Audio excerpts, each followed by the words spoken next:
Reverend Hammock offered Charles the means to attend the University of Richmond on a 4-year scholarship.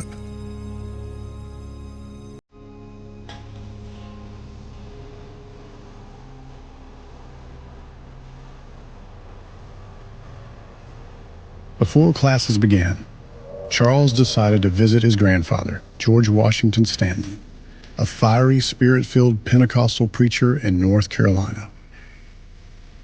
Though Charles had only seen his grandfather a handful of times, God used this particular visit to impact Charles's life and future ministry in a tremendous way. I was absolutely fascinated that he had heard God speak to him specifically about things, and I wanted him to tell me about it. And so we sat on his screened-in back porch there in Salt City, North Carolina, for a week. And really, all I did was listen and ask him questions, and we just talked every day.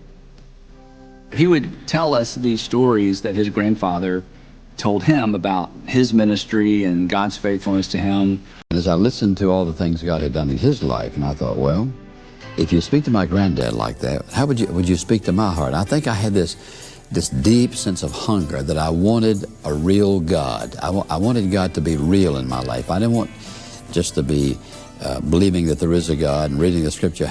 Is this real? Can God be real in my life? He said, Charles, if God tells you to run your head through a brick wall, you head for the wall. When you get there, God will make a hole for it.